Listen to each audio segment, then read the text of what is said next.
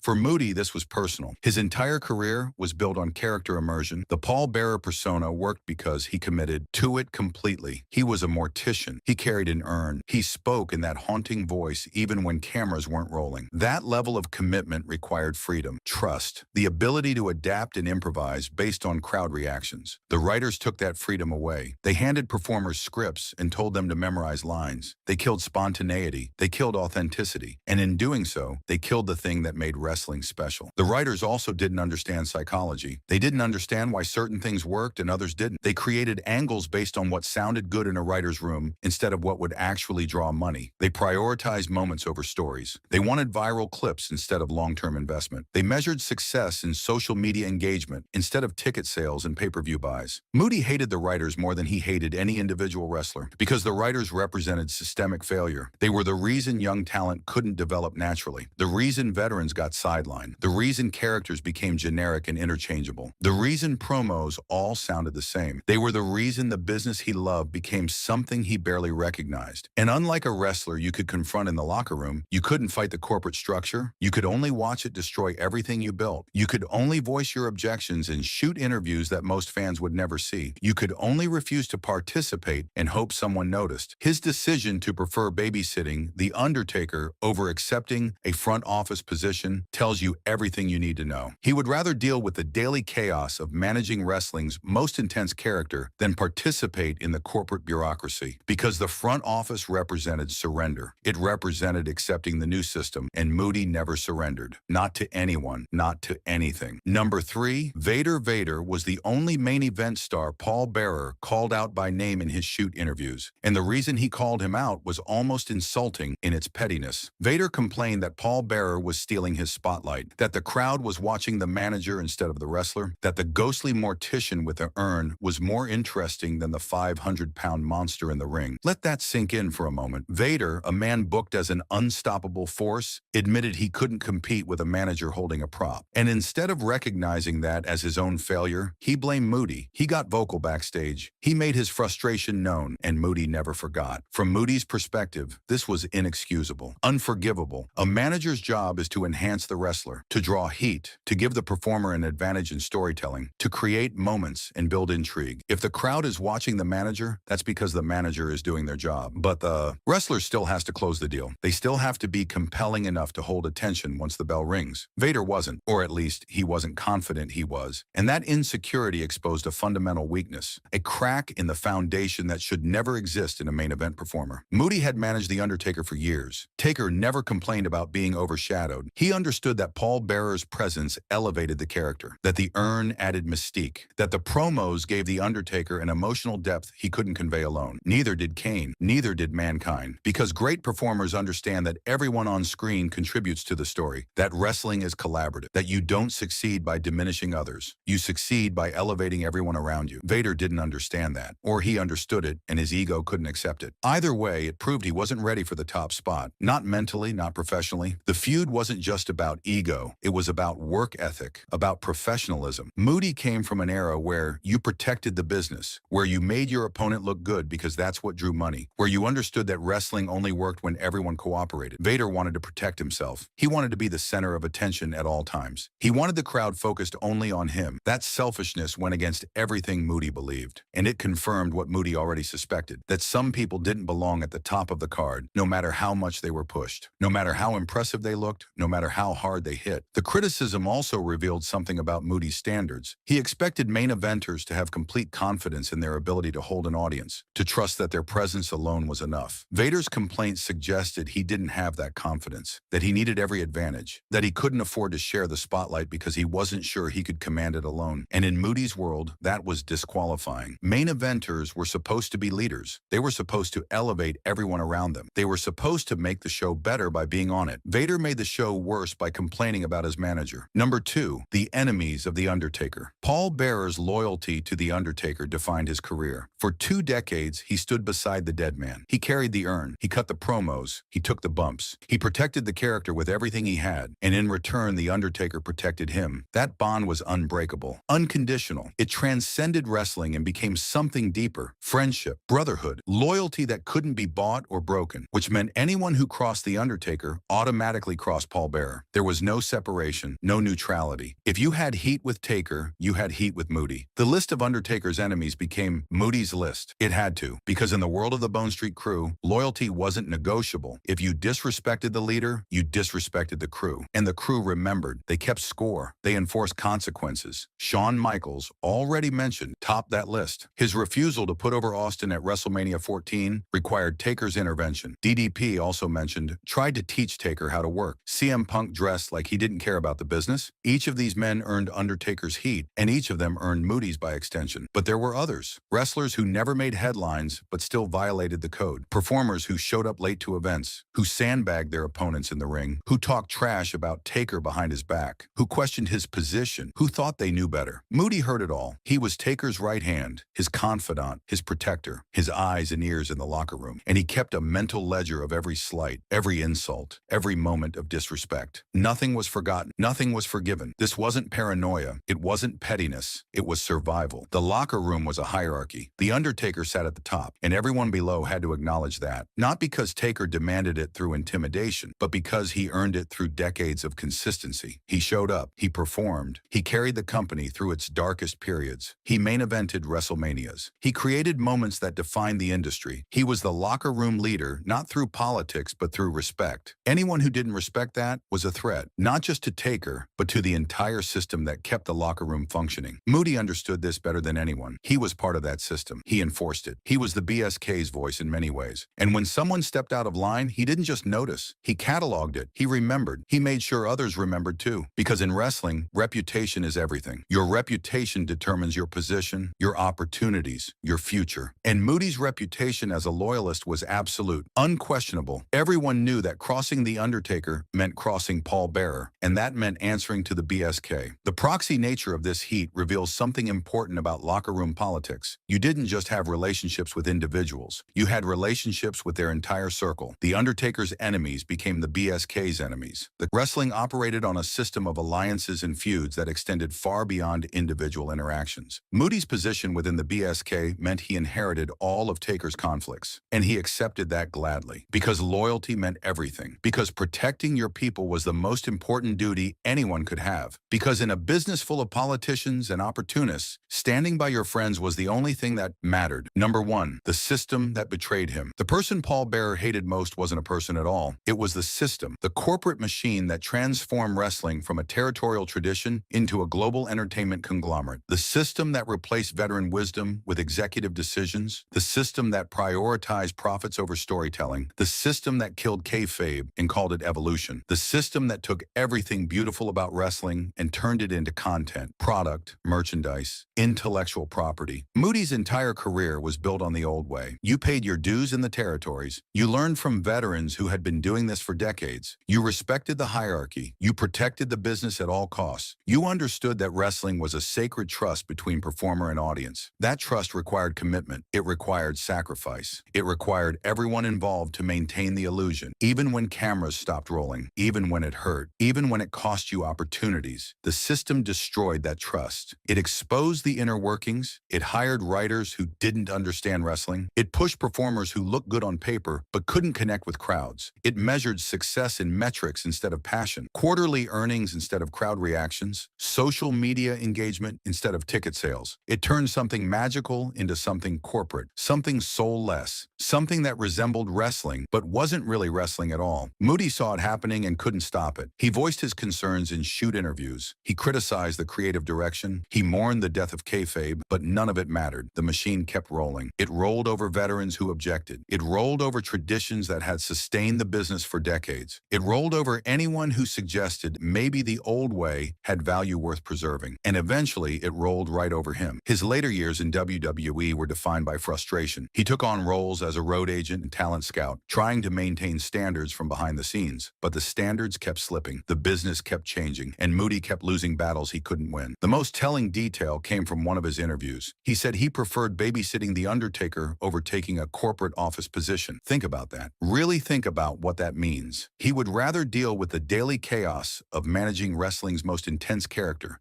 than participate in the front office, then sit in meetings, then contribute to the system. Because the front office represented everything wrong with modern wrestling. The bureaucracy, the politics, the disconnect from what made the business work, the distance between decision makers and performers, the idea that people who had never taken a bump could dictate how wrestling should be presented. Moody's hatred of the system wasn't personal, it was philosophical. He believed wrestling was dying, that the traditions he cherished were being abandoned, that the next generation would inherit a hollow imitation of what he helped build, that kayfabe was dead and nothing could replace it, that corporate ownership would destroy the last remnants of territorial independence, that wrestling would become just another entertainment product instead of something unique and special, and he was powerless to prevent it. All he could do was voice his disapproval, refuse to compromise, hold on to the old code even as everyone around him moved on, even as younger wrestlers rolled their eyes at his stories about the territories, even as executives dismissed his concerns as outdated thinking. That refusal made him a relic, an old man yelling at changes he couldn't control, a dinosaur refusing to evolve. But it also made him honest, because someone had to say it. Someone had to stand up and declare that progress wasn't always progress.